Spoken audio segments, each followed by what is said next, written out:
What's going on, everybody? This is Black Men Sundays. I'm your host, Corie Murray, and we're talking about generational wealth. We're talking about finance, and we're talking about business. It's a Black Man Sunday. Time to put all childish things away. I refuse to be the man I was yesterday. Gotta put my best foot forward and elevate. I want to introduce our guest, Allie Braswell. This brother here is the newest board member of the Zeta Foundation. This brother's an entrepreneur. This brother's an author. This brother's a speaker. This brother's newest book, Engage, Invest, and Grow. We're going to learn about some tricks and tips from that book. A lot of brothers always tell us you got to get the book first, but he's on the show today. We're going to find out about that. This brother's a CEO of the Braswell Group. We're going to find out what that is. This brother's most recent role, the Senior Vice President of Culture and Belonging for Visar Credit Union. This brother's got 12 years experience in the United States Marine Corps. So, I'm not going to mess with this brother here. He also was the president of the Central Florida Urban League. This brother also served as the National Urban League Housing Task Force. We're going to find out about all that. This brother comes to us decorated. This brother has a Master's of Arts, Human Resource Management from Webster University. This brother has a Bachelor's in Information Technology from American Intercontinental University. Oh, and this brother too, y'all gonna love this. He has an advanced diversity, equity, and inclusion, for the slow folks, DE&I certificate from Cornell University. So I can go on for days, but Allie Braswell Jr., welcome to Black Men Sundays, brother. How you doing? Good to join you, Corie. I'm doing great, man. Thank you for all those accolades. But you know what? The most important thing is I'm just a little country boy from Oviedo that got an opportunity to go out and do some great things and make a difference. And in fact, I'm just flying back in from Boston after watching the Army beat Navy yesterday. That's a tough time in my house, being a Marine and also serving as a civilian aide, but glad to join you today. Well, you're an entrepreneur, author, and a speaker. Let's start out. CEO of the Braswell Group. What is that? Well, the Braswell Group is an organization I started back in January 2014 as I was preparing to leave the Urban League and move on to assist community in how to build incredible bonds that lead to lasting impact. So not just a tagline from the book, but really what I believed in is that if we're going to build and grow as a community, we have to come together. And so one of the things I wanted to do was to start a company that would allow me to reach out and do that. And so fast forward through a couple different career iterations, I've always had the company. And in August of this year, I left to go back and run it full time. And so what the Braswell Group is focused on is teaching people how to build results-oriented community engagement. Community engagement that makes a difference, that you expect a return on your time, talent, and treasure that you put in, and that you're going to actually build those things with DEI in mind. When we talk about it, is one of the things I like to say, Corie, is, diversity, equity, inclusion is great if we believe in it, but we have to believe in it. And one of the best things about it is I do a little flip on the play on the words by saying, if we talk about humanity, equity, inclusion, that's talking about everybody, because last time I checked, people walking around on two legs are all human. And when we talk about coming together and respecting each other as human beings, I harken back to Dr. King and others who talked about how do we do this? We just want to be treated as humans, and everyone wants to be treated as a human. So one of the things I love to talk about is when we think about the common denominator of all of us, every single one of us is human. And when we talk about Black men, Hispanic men, white men, it doesn't have to be derived by color. Race is a social construct that was created, far before the Spanish-American War and those things. Race, we treated everybody as human. Even though we looked at different things, that how we treated other humans through slavery and things like that, history that we cannot erase, we still treated each other as human at some point, and we need to get back to that. I don't want to go off on a diatribe, but you can see I'm real passionate about bringing people together and building community. And so at the Braswell Group, we focus on three areas. We focus on consulting to help build strategies that really lead to key community engagement. We also talk about leadership development, teaching people how to grow as leaders and coach and encourage people to give their best, to where we create an attitude of where everyone has a sense of belonging. And when we do that, everybody feels respected because I ask you to be at the table. You're appreciated because I value your opinion, and you're valued because we're all coming together with the desire to do something special. The last thing is I travel and I speak and do keynotes and encourage people just to grow together and build incredible relationships like I've been the beneficiary of, and continue to make deposits into each and every day. At what point did you decide in your career, okay, we're going to start the Braswell Group? And, but give us some numerical information, like from a financial point of view. How did you know that, you had the finances to start a business? And also from a financial perspective, if you had any fears going in before you did, and if you did, what were they and how did you overcome them? LaShanta, my wife, would tell you that you cannot be an entrepreneur without having fear try to creep up on you. But what you have to do is have faith to continue to do it and continue to move forward. Back in 2014, I wanted to do my own thing. I had the funds in place and I stepped out. And, it's not always a home run. But what I tell people is keep the job and use that as the on-ramp to the entrepreneurship. Use that while you got to pay the bills while you build the dream. Because if you don't pay the bills, they'll catch up on you sooner or later. And then that's the delay of the dream. I remember when I wrote my first book, Rekindling the Passion, Restoring the Joy and Purpose in Your Life. It was all about being a young 35-year-old trying to figure out, what do I do next? Because I felt stuck. But what I did was find that I needed to reconnect spiritually in order to be able to move ahead. And when I got my faith in alignment, just like God says, if you put him first, everything else aligns. But let's talk real numbers and be real transparent. This time around, I'd done everything that I thought that I could accomplish in my last position.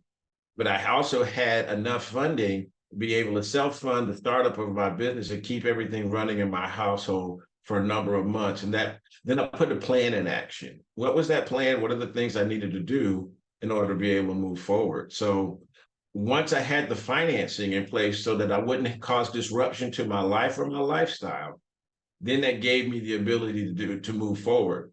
But let's say Braswell Group now is in its 9th year. So, it's not a quick start. It's not a get rich quick. It is a planned execution of strategies to get things done. And then you got to have some partners. And this is where relationships really come into being, because you got to have people with different levels of expertise coming to the table to help you think through it. Now, my wife is an entrepreneur. She owns 2 educational companies. One Metrics, which is around tutoring and teaching, and then she owns the Gentry School. So she kind of had that leg up on this so that I could always go to somewhere. And I think that's important. Have a mentor, coach, friend, family member that you can go to and talk to, because entrepreneurship isn't easy, but it's worth it. It's not going to be instant success always overnight. Now, there are some who have done that, and I applaud them. But, the road is long and the journey is long. It's a marathon, not a sprint. So what I did was put in place a good business plan. What did I need to accomplish? And then I started executing. And then along the way, over even the last 120 days of my relaunch, people are amazed at what we've been able to accomplish, laying out the total outline of the company, creating the framework, the SHIP framework around relationship building, and then teaching that and putting it together to be taught and transferred to others, and then writing the book. All of this, having resources and great people in place that you can reach out to and say, I'm looking for X. And they say, well, this person, and then you vet those people and you come back with someone that says, okay, I can help you do this part. I can help you create this piece. And then, and the great thing about it is I was able to find people right within our community who could help me do it. And I was investing in other entrepreneurs while I was building out the rest of the Braswell Group. Then once we got it built, we had to launch it and communicate it and tell people about it. So it's an ongoing strategy. And like I said, we're 120 days into the relaunch of the company because I had put it in mothballs for a while. But, like you said, it was a side hustle that has now become my main source of employment and satisfaction, because when you wake up every morning and you can see a tidbit or you get a phone call saying that a contract has come through that you've been working on, it's just a great feeling and it propels you forward. But I wouldn't be there and I wouldn't be truthful if I didn't say doubt tries to creep in, fear tries to creep in, And the only thing I know that blocks that is having faith in God that I'm here on a purpose. This is a divine assignment that I got to go finish and carry out. So that's why I keep doing what I'm doing, man. And it's working. Definitely. And I want to stay on that for a second, because a lot of brothers, I get a lot of emails, man, I want to be an entrepreneur, have all these ideas, but I don't really have the funds. But I want to talk about funds for a minute. So for the brothers out there that want to be like you and they said, okay, I want to make sure that, I have enough income to take care of the finances when I jump on this entrepreneurial journey. So from a financial point of view for you, how many months would you say, like, do you need 6 months? Do I need 3 months? Do I need a year? Like, from your financial planning perspective, what type of money and how many months in advance do I need to be successful and not have to worry about the fear of, oh, my lights are going to get cut off? Well, it's crazy because I was listening to Shark Tank. The owner of the Dallas Mavericks said the lights been turned off 2 or 3 times on him as you go. Because even in your best plan, sometimes there are hiccups. What I would say a baseline would be to have 6 to 8 months of expenses saved so that you can live off of that, so that you can focus on building the business. I wouldn't go less than 6 months because everything isn't overnight, and some people looked at me kind of sideways, like the little puppy dog, head to the side going, you're going out in the fourth quarter of the end of the year. I was like, yeah, but the timing was right for me. And I had the financial resources to be able to get there. And then you got to always have a plan B. So plan A is to work the company and work it well. Plan B is, where's my point of where, okay, I got to make a shift in my plan to stay focused to be able to take care of my family. But I think a good baseline is 6 to 8 months of expenses, because while you're on your entrepreneurial journey, you don't want other things going crazy in your life. You want to make sure that you're taking care of home, making sure that you're taking care of the expenses, making sure that lifestyle doesn't get interrupted. But, when you do that and you plan for it correctly, it can be very rewarding. And that's what it's been for me. Have there been days and months that I've looked at it and go, okay, what did I do? Where's my plan? And that's why you got to have a plan and you got to have a good partner. Family's got to be on board with where you're going. You can turn and come together and continue to move forward. And that's really what's been sustaining me. I hope that answers your question, but I would say 6 to 8 months is a minimum. And just to verify, when you're saying 6 to 8 months, I mean, my mortgage, you know, my cable bill.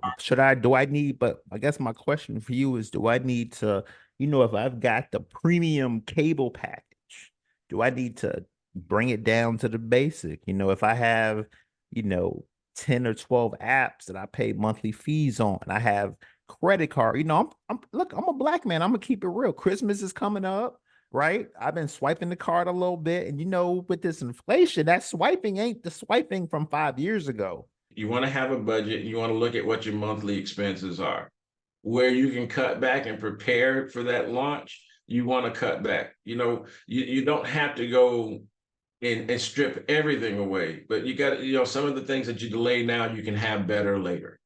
So then if you are on the premium package and you could cut back, I looked at that. I looked at my phone. I looked at what my internet package was, and, so I could get a clear understanding of what is my monthly spend. And then once I knew what because it's not your income, it's your spend, it's your expenses. And then I looked at things and even had some conversations because we got caught up in that Instacart, and it's easy to order out because we're empty nesters to a certain degree. But we started talking, and it was a commitment on both our sides to say what can we do and how can we do it better. And I'm going to be honest, we did not cut everything because we had enough to be able to plan, but we didn't go overboard either because with building this business, I had to travel. I got to get in front of people. I had to publish the books and get the plan put together. So taking the time to look at your finances, lay it out clear, come up with what is that number that what is that burn rate? That's what we call it in business, right? What is that burn rate monthly that you got to meet? That's got to keep the lights on? Because the worst thing you can do is go into something where then it becomes displeasurable, and that's when fear and doubt starts to creep in.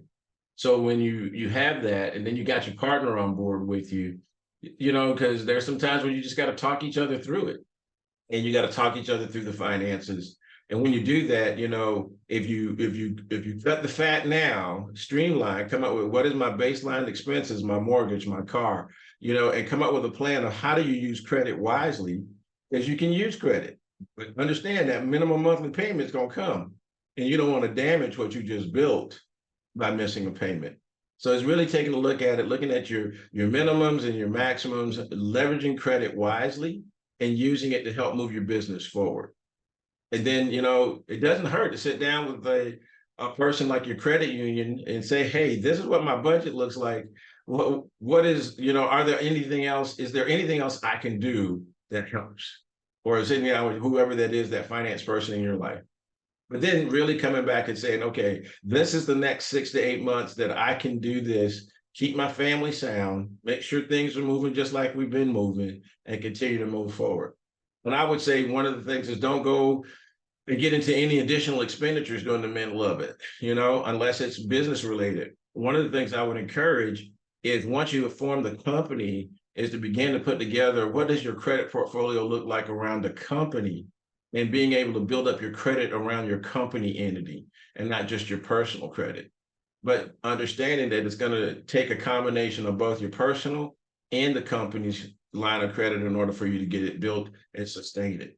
Because at some point you want to take it off of your personal and move the credit and then the lines of credit over to your business. And that's one of the hardest things, is being able to get access to capital.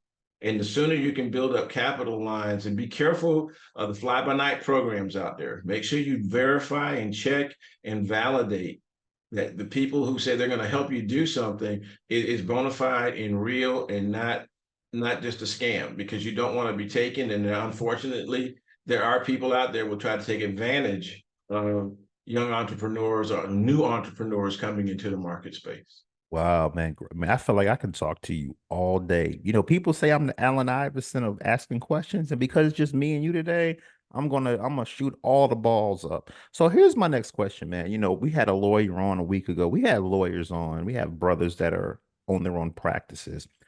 But I hear a lot of brothers, they'll say, hey, I started a business. I'm a new entrepreneur, but I haven't really made any money yet. But do I need an attorney first? And then at that point, do I need to trademark my business? Like, what are your thoughts on those perspectives? Yes, and yes. So one of the things is my SHIPS framework. When you start to talk about what your intellectual property is, you need to have protections in place, because everybody's not like you and I, Corie, and going to be above board. People will take your idea and run with it and make millions off of it. But if you trademark it and protect it, they can't. There are protections in place.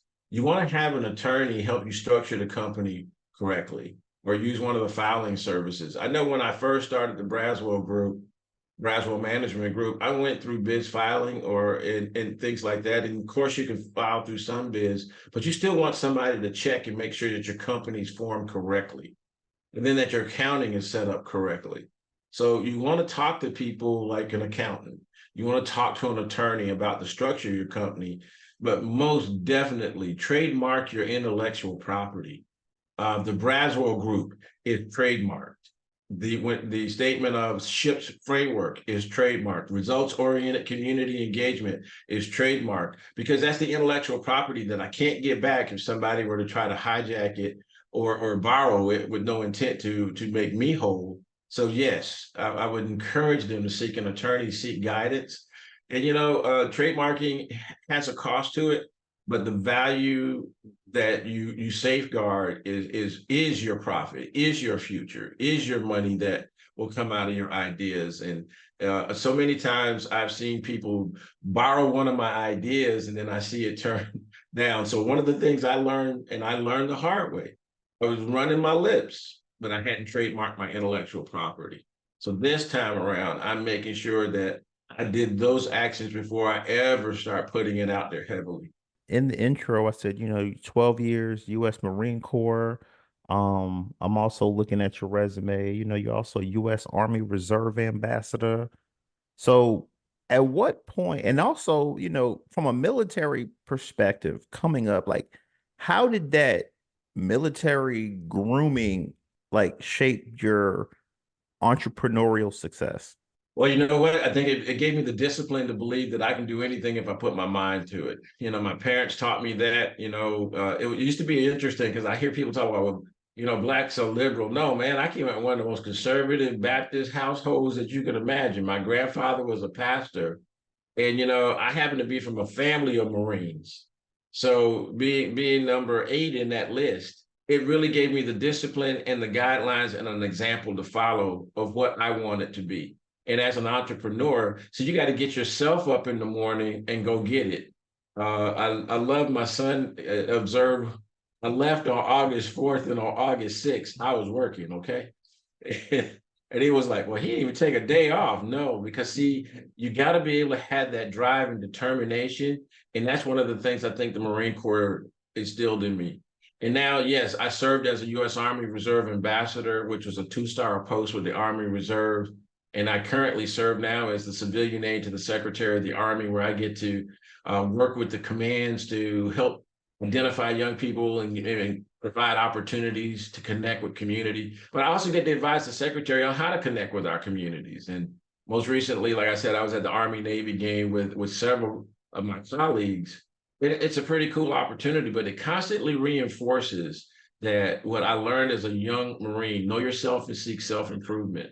So I had to know me. I had to know what runs me, what drives me, what makes me get up and get it done. And then to be able to get up in the mornings at 6:30, 7 o'clock, and then still get up and go out here and hit it. Now my commute is 13 steps from the bedroom, where it used to be 13 miles to the office, but I got to treat it just like a job. And I remember in COVID, I used to get up and get in the car. Corie, it's going to sound crazy. I used to get up and get in the car and go drive around for about 2 or 3 miles so I could just have the feeling of going to work. And that was still in a corporate position. So there are some times where I go through the motions just like I'm going to work, and I think the Marine Corps helped me do that, because there wasn't much the Marine Corps took or tolerated in terms of not being disciplined and understanding what you're doing and leading by example. Because if I'm going to go out here and ask people to invest their dollars into my company to help them build strategies that connect with community, I got to be out, I got to be seen, I got to be engaged. But at the same time, you have to build a framework. And sometimes that's the hard part of being an entrepreneur. You got to build the work before you ever take it outside and start selling it.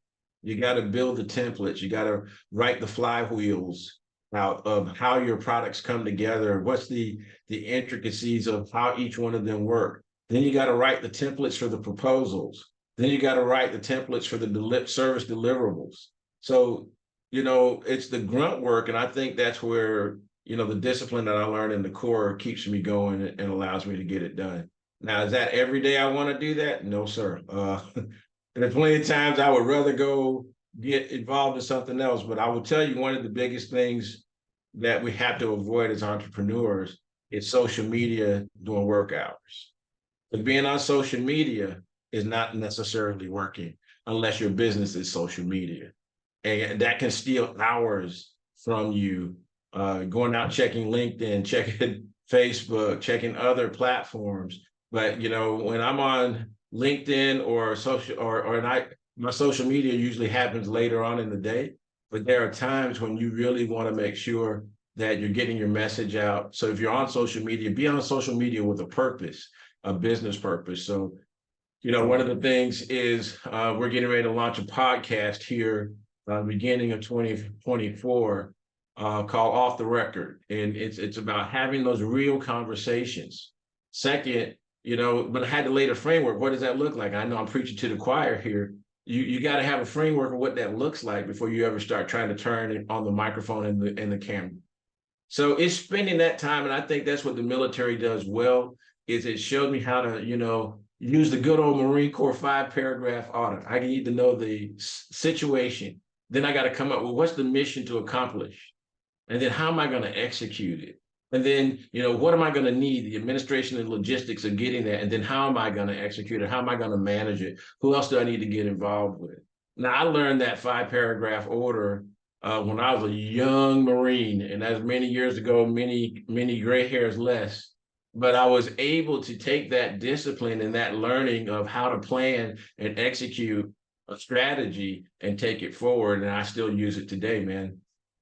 Oh, great information, man. I know my listeners are like, let's get to the book, engage, invest, and grow. But I'm setting the stage right now.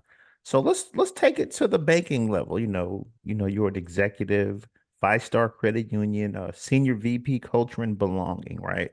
So here's my question for you. First off, what does that title mean? Okay. So when I first went in, I was the vice president of diversity, equity, and inclusion. ViStar was in its 69th year of existence, but it never had a program around diversity, equity, and inclusion. And we wanted to make sure that we built a policy and an initiative that would include everyone. And so I came in and wrote the first ever policy, drafted that for the board to review and approve. Then we were able to staff, and I had a great CEO that believed in diversity, equity, and inclusion, because a lot of times when you hire a DEI professional, they hire one person and work them to burnout. They normally burn out somewhere in 18 to 24 months. But because of my leaders, I was able to actually hire a team and focus on workforce diversity, supplier diversity, and building out the culture within ViStar to go to the next level, because we had gone through some transition. So as things transitioned, and with the attack on DE&I with the national narrative, we naturally evolved it to culture and belonging. Because if you build an inclusive culture that has diversity as the given, you can have two twins in the room from the same set of parents, and you're going to still have some diversity. I know, I have two sets now. And then when you take a look at it, there's still change. There's differences between them. But when we created an environment where everybody has that, what you heard me say earlier, where they're respected, appreciated, and valued, then you create that sense of belonging. So what we did was we evolved the title so it wouldn't be attacked unnecessarily into building a unbelievable service excellence culture. So I had that responsibility, and continuing to advance diversity, equity, inclusion to create belonging. So when you bring the two together, that's how we get to being the senior vice president of culture and belonging for ViStar, where we built an industry-leading practice. I had a great team, and we had great teammates that were a part of the credit union that, in the credit union movement, the 8th cooperative principle that they founded in 2019 is diversity, equity, and inclusion. That credit unions, who are people helping people, would move to make sure that DE&I was a component of who they were. So when I went into ViStar, we built that in 3 years, now they have 12 ViStar resource groups, from the protected classes to even service social networks. Like the last one that they were launching before I left was called Lift. And Lift was about fitness. And then they're launching a new one, which was called Level Up, which all was about teaching people or people who had an affinity for gaming. So we find where you are, and we create an environment where you can bring your true self to the table. And that's how you get culture and belonging. So it's an advancement and a play on diversity, equity, inclusion, because that's totally ingrained. And the program that we all jointly built at ViStar, through a independent survey, was found to be 17% better than the industry norms, as evaluated by the employees, not by the company, but the employees saying that they felt that we had a real program. So that was that body of work. And when I felt I had achieved all I could achieve, or my assignment was complete, that's when I wanted to step out and teach others how to do the same thing. And that's what I'm doing with the Braswell Group. How did the importance of the vice star role help you, with the mindset of the Braswell Group? So, when I went in, the Braswell Group was something that I always wanted. And 2021 threw me some curves, because life will throw you some curves and some hurdles to overcome. And but ViStar was that foundation where I could put my time, talent, and treasure and see the return on investment. And that's why you hear me talk about results-oriented community engagement. A lot of times organizations will put money out, but they will have no engagement. For example, have you ever been to a fundraising event like a dinner and you'll see a table sponsored by a company, but there's no one at the table? Well, are they then really engaged? Are they committed? Because that's where I really talk about the SHIPS framework that's in the book, is that the way you build critical relationships and credible relationships is by number one, partnering. You got to be in it together. It's not just write a check and don't show up. The most informed companies like Florida Blue, for example, with the Florida Classic in Orlando, their CEO in Jacksonville shows up to the classic luncheon, the kickoff, because they're engaged, they're invested, and then when they grow the company and they grow the community. That's kind of how the title of my book came about, was looking at the SHIPS framework. And I was at a Phi Beta Sigma Fraternity Incorporated event, the Getting in Good Trouble Awards, which I'll take a little pride there. I created when I was the president of the Orlando Sigmas, and my brothers bought into the vision. Through that, we wanted to raise even more money than we had ever done before to be able to give back to the communities through scholarships and youth development. But to be able to bring a company on board that would sponsor that and see it grow and see it make a difference was important. And we were able to do that, and then have people make sure that they show up and bring their senior leadership. You see, results-oriented community engagement is about having the C-suite and decision makers at the table, not just the people who the affinity of that group is all about, if you follow what I'm meaning. A lot of times they'll sponsor the NAACP the dinner, but you'll never have decision makers in the room. You'll have members of that particular segment of the community who is represented in the company, but the decision makers aren't there. But when you have the decision makers like a Florida Blue who show up and sit at the table and are a part of you don't have to go back and have the argument about why we should invest and why we should grow. And then you also, like when I was with Visar, we would go down the MLK parade route and people would yell out, "That's my credit union. That's my Visar. I have my mortgage there." Those are the things where people build an affinity for the brand because they see you involved and engaged in their communities. I hope that answers your question. You can see I'm passionate about that. But what it did was build, as I built this, I saw, let me go take this to other companies, other credit unions, because they weren't doing this. They weren't making this dent. And then being able to do that, I continue to advance that craziness that I believe in, people helping people. And that's really what I'm trying to do with my company and with my work. Definitely, man. Great information. And let's jump into this new book, Engage, Invest, Grow. What was the impetus for writing the book? Well, I looked at it, everyone says, well, Allie knows everybody. And my son won't go to meetings with me right now because he thinks I know everybody. And we were up in Boston, Corie, just this weekend, my wife and I said, I had not gotten it out of my mouth. See, I don't know anybody in Boston. Then somebody walked right up. Is that you? I was like, okay.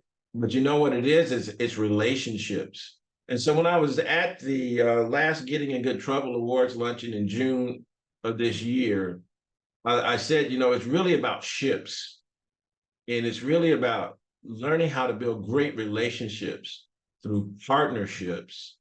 And the way you do that is through scholarship, not scholarship of writing a check to send somebody to college, but the high ideal of scholarship of learning about each other. I need to know something about you.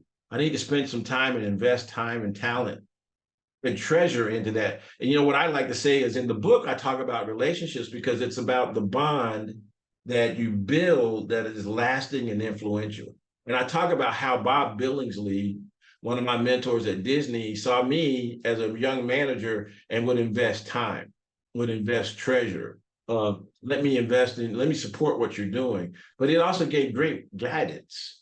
And so when you do that, that's how you begin to build partnerships. And scholarship is interwoven through all of that. Because see, I got to learn about you. Like right now, we're learning about each other. So what we're doing is making a deposit in a relationship. And you got to make deposits in relationships before you make withdrawals. Because sometimes when you go to make that withdrawal, you find that comes back with insufficient funds, right? And the insufficient funds is when you say, hey, will you sponsor this? Well, I don't know enough about what you're doing. No, I can't bring my dollars to bear or bring my talents to bear. But when you go into building relationships by creating genuine partnerships, you never know what the relationship catalyst is going to be. in this case, Corie, we're building a relationship right now, and the impetus was my soror actually reaching out and saying, "Hey, you should have this guy on your show." Okay, now I get a chance to build a relationship with you, learn more about Black Men Sundays, be able to now start sharing some of my intellectual wealth with you all by saying, hey, you need to go listen to this. And this is what they're talking about. Because see, now I'm beginning to go through that learning process, which is the scholarship. That's the second piece in the SHIP's framework. The third piece is sponsorship. Sponsorship isn't always about writing a check, but it is. But it isn't always. Sometimes, Corie, it could be, hey, I need to meet this person. And I know you know them. Would you mind making a recommendation? Would you mind opening the door? Well, if you know enough about me and I come with the right character and the right reputation, and you've gotten to know me through that partnership and through scholarship, you don't mind being a sponsor and open that door. I had, you'll see in the book, I talked extensively about Bob Billingsley, because Bob was just that dude, man. He was the smooth Capper brother with the cool hair, and he's the only dude I know could rock suede jacket and shoes at the same time. Okay. But and I looked at him and I saw myself, hey, if I want to be like somebody, that's who I want to be like. And so what I try to do in the book is walk you through that framework of learning how to build creed partnerships, learning how to, through scholarship, learn about each other that leads to sponsorship. And once I've opened the door, Corie, I have a sense of ownership now, right? I got to make sure you're successful because, my receipts are now on the table. Because people will go, wait a minute, Allie vouched for this person, or Corie opened the door for this person. So now I have a vested interest. And so what I share in the book is that framework and how we can build incredible relationships. I talk about how those have done it. And, even the person who wrote my foreword came from a relationship. I met General Paul Funk while being a civilian aide and ended up taking this brother with me all the way to Myrtle Beach to the Sigma Conclave. And, that even parlayed into this year, a bigger relationship with the Army, where the Army came and brought an entire entourage, and we hired young collegiates out of my fraternity through relationships. So what the book is about is it's engaging and investing. If you engage with your community, engage in your relationships, invest your time, talent, and treasure by respecting, appreciating, and valuing people, then we all grow together. Communities grow when organizations do that, and they do it with intent. People grow when we do that with intent. So that's what the book, I'll talk your ear off, but it's a blueprint of what, I share some of my thoughts about how do you make those deposits. And you know what, Corie, that deposit is as simple as sending an email sometime, sending a text, staying in touch. What it's not is seeing you today, and then next time you see me, I'll come in and say, hey, could you write me a check for XYZ? Could you be here? Could you do this? That's not a real good cultivation of a relationship, and it's just making time. And that's what I've done, and that's what has been a key and a cornerstone to my success.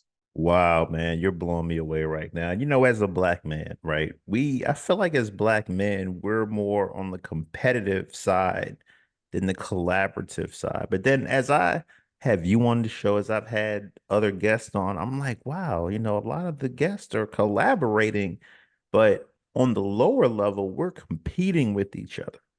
So what can we do as Black men to change the competitive mindset into more of a collaborative mindset? Well, you know what? It was interesting. It's like many a year ago, I sold life insurance. I was in Primerica Financial Services. A lot of people say, where you get your financial knowledge. Well, I had the licenses, the 6 to 63, the mortgage broker license. And, and they used to do competitiveness. But what I would see is people go at it. But what I found the sweet spot is if I can help you get to where you want to be, I'm going to get to where I want to be. And what I've read Napoleon Hill's book, and I've read Art Williams, who created the termites with A.L. Williams. And I do a lot of reading, and I found what the recurring theme was, if you help many get to where they want to be, you'll get there too. So I don't have to compete with you. let me go out here and figure out how we could come together and accomplish something together, because you may bring a unique talent to the table that I don't have. And when we come together, we can go get more done. And we can still compete and have fun with it, but it's okay to compete. It's another thing when we start comparing. When we start comparing ourselves to each other, that's when the negatives can slip in. The negatives of, well, he thinks he's better than me, or hey, or they think they're better than this, or he's got a better break than me. No, it may be the fact of his work ethic. It may be different, but we all come from a common bond, and that's being Black men. And when we can come together and share collaboratively, we can propel all of us forward and arrive at a destination that I truly believe all of us can hit together. So I'm constantly looking for an opportunity to promote and push somebody else. Because in doing that, if I help others get to where they want to be, I'll get to where I want to be. Yeah, definitely, man. Because, and the reason why I asked that question, I hear it all the time, man.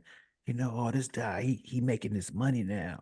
He left the hood. He think he all that now. And it's like, well, no, this brother, let him elevate.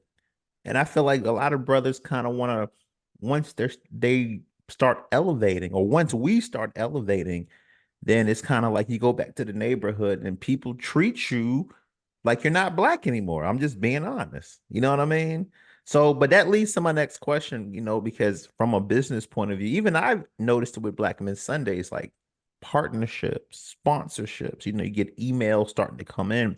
But, I think I messed up because when I think of a partnership, off top, I'm thinking money, so companies, hey, we love Black Men Sundays, let's partner. I'm thinking cha-ching, but then once you meet and you realize, oh, okay, it may be a nonprofit, but it's still advancing the movement of generational wealth forward. So how do we as Black men understand the difference between a sponsorship and a partnership from a business perspective? Okay, so let's break it down like I do in the book. A partnership is coming together for a common goal. It doesn't always have to be about money. If I have a Rolodex, I think someone looked at my LinkedIn and said, Allie, how the heck do you have 9,000 connections? And I had to tell them, I probably know 3,800 of them, but I don't know how I got all the rest. But can you see the value in me putting out and posting in my LinkedIn profile about Black Men Sundays? Now you're reaching people that you may never have reached before. And there's an opportunity to come together and have a spirit of partnership. Partnership says that I value you and I hope that you value me, and we're going to come together for a common goal. Sometimes that's monetarily an investment. Sometimes that's just a shared audience. Sometimes it's a sharing and an agreement of sharing ideas. And I would always tell you, get an NDA, get a non-disclosure agreement when you start going back to the legal side, when you start to share ideas. But when we partner together and I build a partnership, I have a vested interest in you being successful. I want to see you successful because I don't want to hang my brand or put my name associated with anybody that isn't being successful. So I'm very careful about who I partner with. But when we partner, I come with my whole self. I come and I don't mind opening doors, because what I will have done, and I think this is the key right here, is spend some time doing the scholarship. Let me learn about you. Let me learn about the character that you bring to the table. Let me learn. And I think that's where, when you learn about each other and you begin to share and engage, that's when you begin to build a partnership. Now, the partnership may move to a point of a legal contract where you're sharing resources and revenues. But if you don't have the foundation, that's genuinely when they go south. And then the way it moves to sponsorship is like, I remember when I was at Disney, Bob was a director and would soon become a vice president in the organization. But Bob saw ways of opening doors for me, and that was his way of sponsoring me. When he put me in meetings, or when people are talking about you when you're not in the room and it's positive.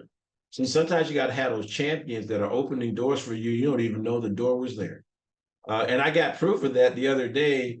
I was at an event, and one of the young ladies I knew while I was at the Urban League. In fact, when I started at the Urban League, Central Florida Urban League, she started her law firm, and she's on West too. And we were at the Classic, and she brought her mentee over and says, I want you to meet him. Because the reason I have my job at West too is because he talked about me when I wasn't in the room. So see, when you can have sponsorship happening and opening doors for you, that by somebody's giving their intellectual capital, their relationship capital, and putting it on the table for you and giving you a receipt that you haven't even probably earned yet or didn't know that you earned, that's how you move. And Bob Billingsley, I would later find out from his widow, incredible Dee Dee Billingsley, honored me so when she said, "You were one of Bob's young lions." And Bob's young lions were those he invested in, who he put time into, who he spent time with. And I knew I had made it to another level, Corie, when I got invited to the house, because I'd never been to the house, you know? And as a young man, young Black man, I'm looking for that Black man that I can emulate, that I can take some of the qualities from, but stay authentically who I am. Because like I tell people, I'm unapologetically Black. I don't have to be obnoxious. Like when I walk into a room, I am who I am, and I bring a certain set of experiences and qualities to the table that I want to reach out and make sure other young Black men can be authentic and be who they are and continue to move forward. Because I think that's what my responsibility of what I used to hear about each one, reach one. And I love to reach back, and then I love to see my mentees go on and excel and do better than me. And you know, the greatest reward is when you see somebody else get to where they want to be. Again, like I was saying, help somebody else get to where they want to, and you'll get there too.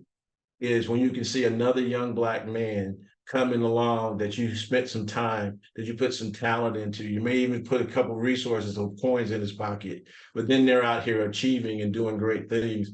And you just can sit back. You don't even have to have the accolade. They don't have to call you out, but they just tell the story. And sometimes your story's told and you're not even in the room. And what a great reward that is. Yeah, definitely, man. I always say, each one, teach one, reach one. Because, in my community in Orlando, I'm up in the Apopka area, and I'm a mentor here. For Saturdays of the month, I go to New Journey when they do teachings at Dream Lake. I can name drop the schools. I'm known there, and I've had principals on Black Men Sundays pitching their movement. But the thing about it is, like, when we talk about mentors, like, I'm also a journalist, I work for Channel 6 News, but they're just learning, oh, this dude talks on the mic. Like, he's not just a cameraman. But one thing that I learned is that, like, in the Black community, from a journalistic perspective, the Black man anchor, the Black male reporter, we're kind of like, we're in demand, but there's not many of us trying to do that. You know, Also in my community, when I look at mentors, a lot of times I'll go to the schools and I'm like, why am I the only Black man here? Like, outside of the community centers, it may be the husband or the grandfather of the director, but I'm like, I'm the only Black man here. So what can we do as Black men to really, I feel like, revitalize the mentorship role and to make it like this is something that we should be doing? Because a lot of times, it's all sisters mentoring us. Even me, I'm from a single parent house. I didn't have a father in my house. My mom was my father. She was my mother. She was everything. But how can we revitalize the being a Black man is cool and being a mentor to the next generation? Well, I won't say that I have the cure to that, but we just got to get involved. We got to encourage you to continue to do this. First of all, I applaud you for being involved. That's one of the reasons why when I joined my fraternity, it was so important to me. What are we doing in community? With our Sigma Beta Club, we're grooming the future Black men from age 8 to 18 through that program. The other Greek 9 organizations, several have those types of programs, the Kappas, the Alphas, and we're trying to reach those kids and mentor them. But you know what? I think the best thing to do is to consciously say, I'm going to give back, because young men are watching. It's just, what examples are we giving them to watch? And when we can give them a positive role model, you never know where it's going to go. I can tell you that the reason that I have achieved so much is because there's a gentleman, God rest his soul, named Emmett Porter. When I was in Rochester, New York, he ran the Mighty Liberators Drum and Bugle Corps. And I was a young 15-year-old trying to find myself. My music was my escape. And so I got in that my mom, and thank goodness for Black mamas, because a lot of times they raise great young Black men, but you still need a man to help sharpen that steel. Steel sharpens steel, right? So and my dad was still in my life, and they were still married. But sometimes it takes a village, really. I couldn't see it in my dad. My dad is my hero. Let me make sure I get that straight. But sometimes my dad needed to have somebody help him help me and reach me through the music, because dad didn't play musical instruments.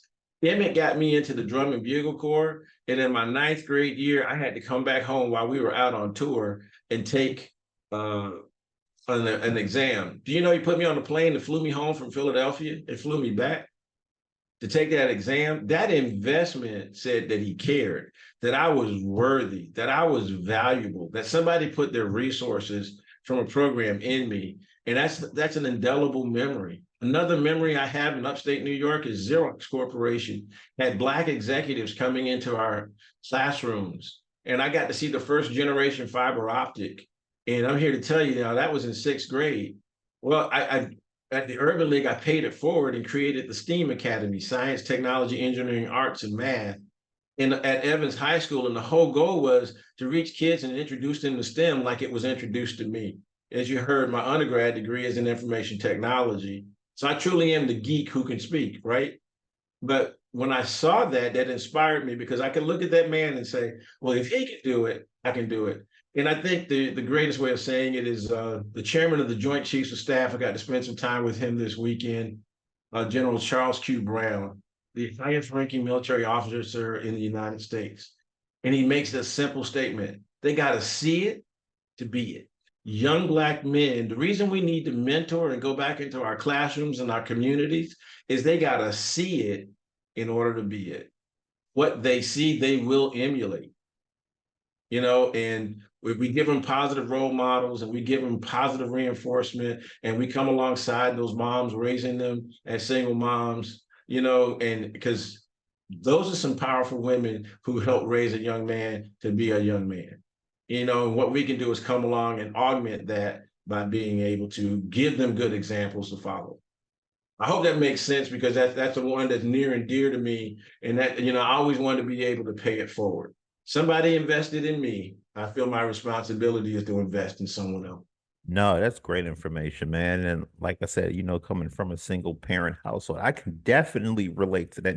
And that's where the question came from.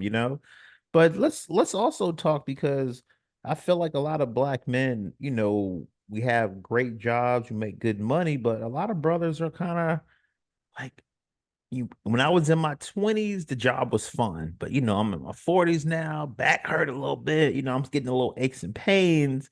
They're kind of, I feel like brothers tell me they don't really feel like their life purpose, has changed from 21 to 23. Now they're 44, 45, or 50. They're like, I'm trying to restore my life's purpose. Like, it was fun, I was getting up early, didn't matter. Now all of a sudden it's kind of like, it's like a headache now. So how do we still, like, because the last thing I hate doing, I hate waking up 2, 3 in the morning and I'm already thinking about, okay, today I got this going on.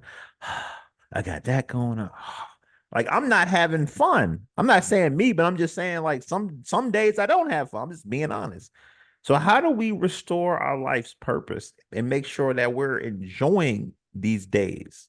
Because for me, I feel like I get so locked into the job and the family life and the bills that, a family member may call in a panic, hey, XYZ, you need to come here, so and so sick.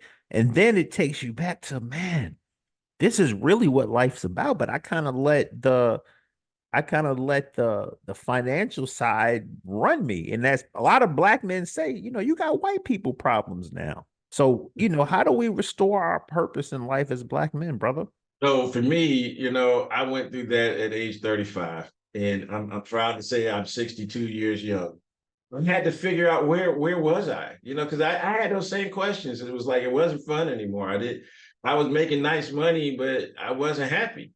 I wasn't getting out of it what I wanted. And what I had to do for me I had to return to my spiritual foundation, whatever that is for an individual, whoever that is.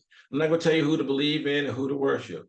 But when I found my spiritual purpose and got reconnected, things began to make sense because I needed that strength in order to get through some of the most difficult times. And I thought I had seen them all by age 40. But that's what it became, a higher purpose, a higher calling for me. And so when I wrote the book, Rekindling the Passion, Restoring the Joy and Purpose to Your Life, is I needed to go in and take a look and say, where am I now? Because there was now stood for, because there's no other way to get to where I'm going if I don't understand where I am now. And I needed to sit down. And one of the things I did, Corie, was I started journaling. I started to write down and ask myself questions. Where am I professionally? And where do I want to be? Where am I personally? And where do I want to be? What do I want my life to look like? And when I started writing it down, it was something that I all my life I'd been told, write it down, write it down, write it down. But when I started to actually do it, it became therapeutic because then I could write it down and go back and read it. And so when I wrote Rekindling the Passion, I actually put it right there in the book. I would take people on a passion pit stop and say, where are you spiritually? Where are you personally? Where are you professionally? And where do you want to be? And when we take the time to do that, that's how we can get in touch with our inner selves and know where we want to go. Because otherwise, we're just going through the motions, and we'll get burnt out going through the motions. But when you can take it and journal it and put it down, my wife does something where she gets up way too early in the morning for me. She up 4:15. She gonna go pray and journal. I'm like, yeah, girlfriend, I'm gonna catch you around about 6:15. On the downside, I'm still journal. I'm gonna get mine, okay? But I found writing it down gave it put it into the universe and actuated it. And when I started to map out my plans and put it in it down, it begins to come alive, so to speak, because you're putting it out there and you're making a commitment to yourself. And there, when you read through the book, I truly think that dreams are what we have to go back to doing, even as Black men. Because, I break down dreams as there are desires realized, evidenced, and manifested. And when we can put them down, when we can put down our desires, we can then do the things that actualize them and make them real. And then they begin to manifest. And when they start to manifest, then that puts the purpose back into living. That puts the joy back into living. Because otherwise, brother, I've seen some very unhappy rich folks. And they in all shapes, sizes, colors, creeds, backgrounds. Okay. But when I have seen some very wealthy, personal wealth people in terms of how they feel, how they enjoy life, how they experience life, and it ain't always about the bank account.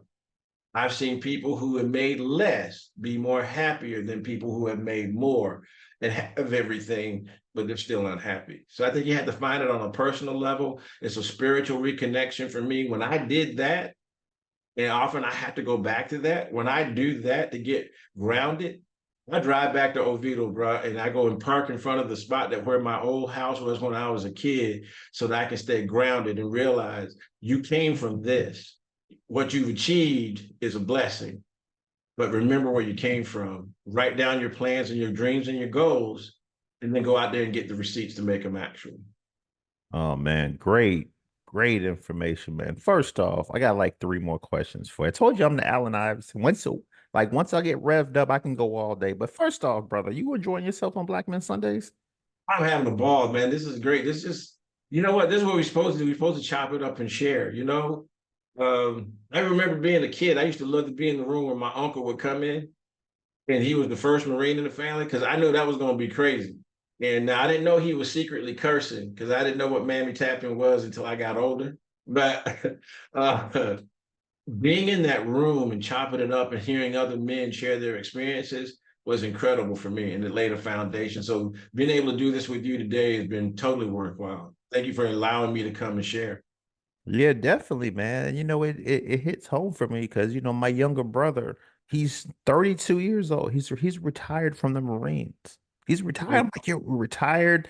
He He's from New York, but he bought a house down in North Carolina and sold it. So, he kind of like, yeah, I'm the guy right now. So, when I get a Marine on the show, I'm gonna give y'all brothers some love. Plus, you born in Sanford, raised in Oviedo, Rochester, New York. You in Jacksonville right now. It's a lot of love in all them spots. So I definitely appreciate you for coming on Black Men Sundays. I'm glad you're enjoying yourself, but I can't let you slide just yet, because we got to talk some investing kind of conversation. So before I let you go, man, if I'm looking at your portfolio, if I'm looking at your investment portfolio, if I'm looking at your stocks, because I'm hearing bonds coming back. I don't know if you got any bonds, but I'm hearing brothers like, yo, y'all need to get some bonds.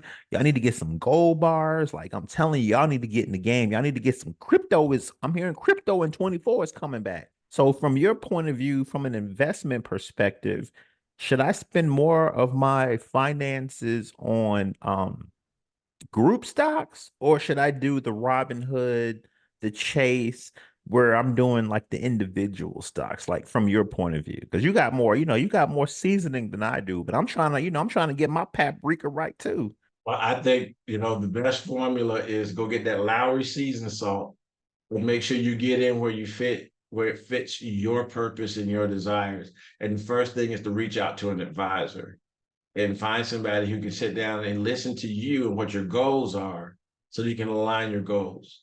Here, you can dabble in Robinhood. I play with Robinhood. But when you're looking at it, if you're at work, you want to know about your 401k and you want to maximize your 401k and take the free money. Because if your employer is matching, why give away free money? If they're matching up to 5%, make sure you're putting in 5% so that you collect that and then stay long enough to stay vested so that if you do decide to leave, you take it all with you. But a financial advisor, you don't have to have millions to talk to somebody.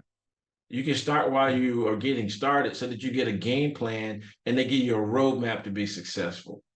I think that's the best advice I could give, is because what I have learned as a licensed financial representative years ago, and I'm not now, so I can't give investment advice.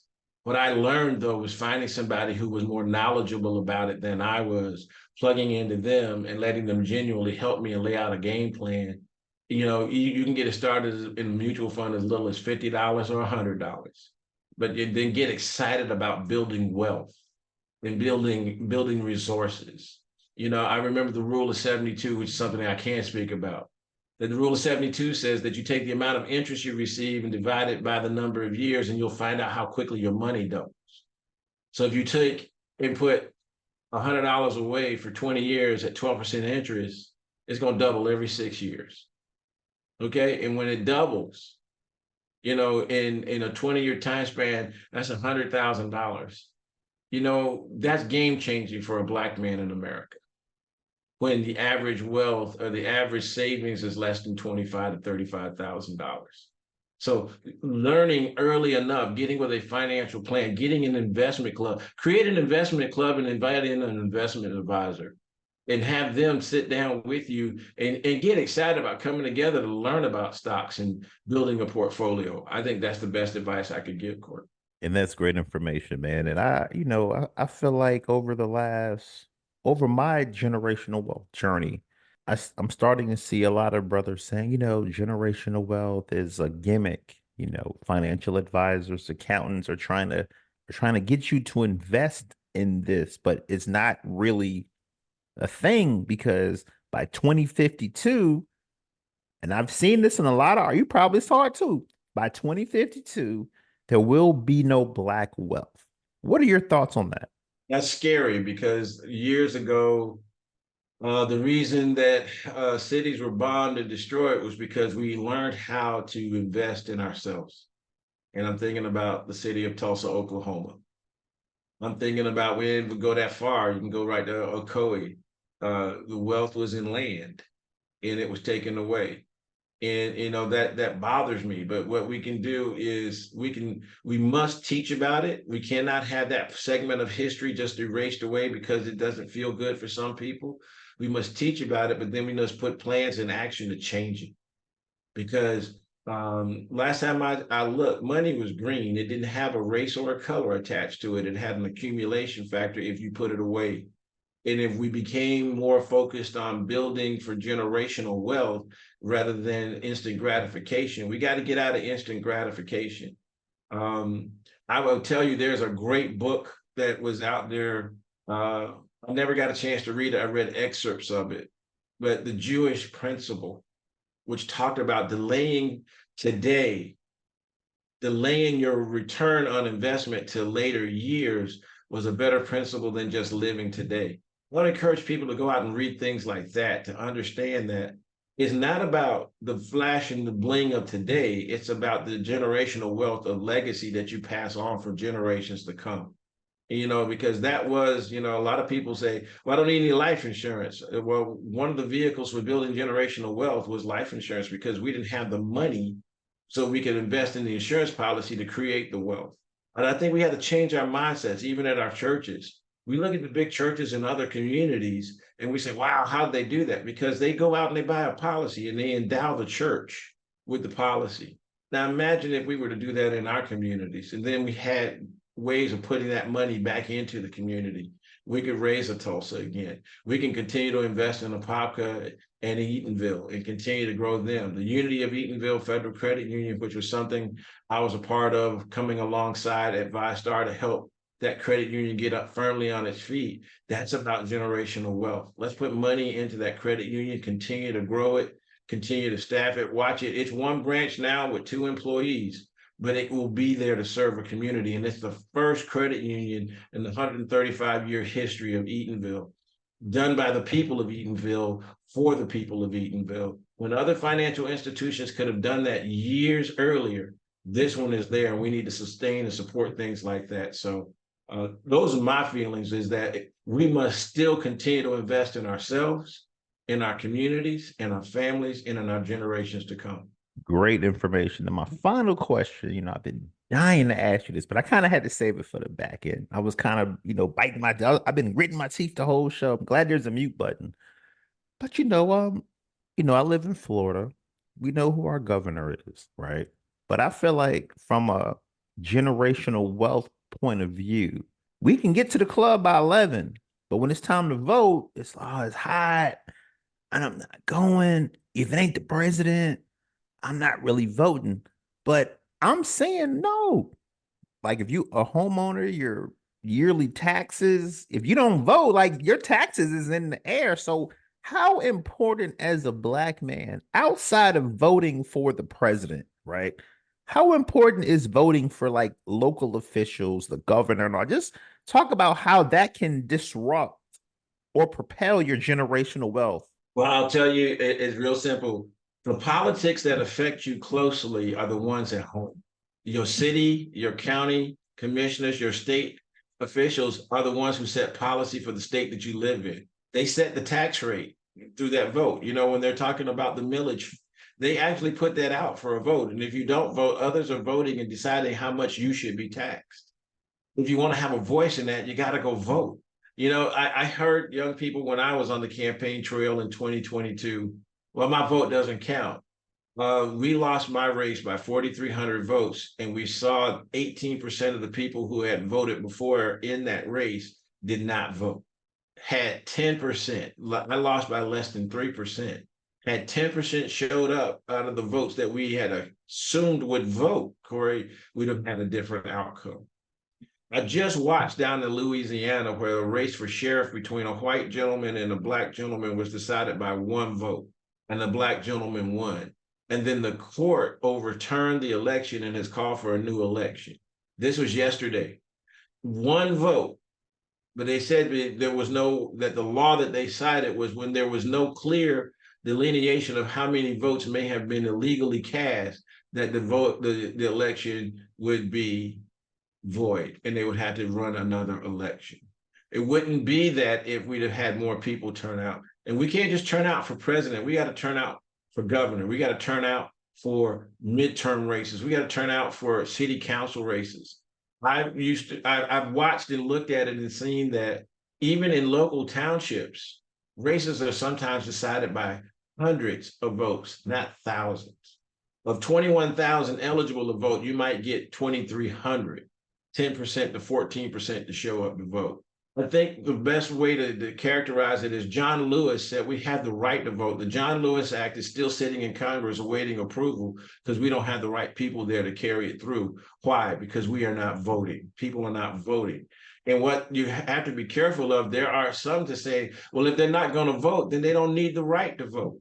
That part. We need to go out and exercise the greatest strength and the greatest power we had, as said by Lyndon Baines Johnson of Texas, the president of the United States, when meeting and having to work with Whitney M. Young Jr. on moving the Civil Rights Act of 1964 ahead, was the power of the vote. Because everyone in America is given the right to vote. It can be taken away based upon consequences and things that happen. But even that, we have seen where in the state of Florida, people voted to restore it. But because we didn't have people in the legislature enough to fight for it, they even put changes to that. So it affects your pocket, it affects your lifestyle, it affects the community you lived in, it affects the services that you receive, it affects your ability to live a quality of life that you are due in this country. So I think everyone should press out. If we can press out and go see Beyonce at $600 a ticket, we should be able to press out and go and cast a vote. If we can press out and see every Tyler Perry movie and every Tyler Perry play, we can take time, and if we have to take the day off to vote, we can vote. And a lot of companies like Visar, we actually gave our employees time off to go cast their vote. We need to work for companies that think like that. We need to work for people who see that the essence of America is in the vote, and be careful that if we don't go out and exercise it, like the late John Lewis said, my fraternity brother, if we don't use it, we're in jeopardy of losing it. Wow. I think that wraps it up. Allie L. Braswell Jr., my brother. Thanks for coming on Black Men Sundays, brother. You just got back in town from the Army Navy game, and I saw the game yesterday. I thought Navy's about to come back, but I was like, damn, them Army boys, scooped that ball and ran it back. I was like, all right, it's over now. That took me a nap after that. I'm getting old now. I go to bed early, up That's early the with my best, because it was with seconds left, the Army stopped them from scoring again, which would have won the game. Exactly, man. So Allie L. Braswell Jr., man, thanks for coming on Black Men Sundays. Thanks for so many messages, so many gems. And brothers, engage, invest, grow. You can go to Amazon or Barnes and Noble online, or you can go to my website at braswellglobal.com and click on the button and order it right there. If you want a signed copy, go there, and we'll make sure you get a signed copy of it. But Corie, thanks for having me. Thanks for investing time in me and starting the catalyst of a new relationship. And I hope to stay in touch. And maybe one day I'll get invited back again. But it's been a pleasure to come and just share with you. Yeah, definitely, brother. And I want you to enjoy the rest of your day, enjoy the rest of your week. Holidays are coming up. Merry Christmas, my brother, and enjoy. I appreciate it. When I say this was a great show, I know the brothers are gonna be like, wow, I'm mad I wasn't there. But you know what? I got the Iverson, the whole show. So thanks for coming on Black Men Sundays, brother. Many blessings to you, you and your family, and peace out. Thank you. It's a Black Man Sunday. Time to put all childish things away.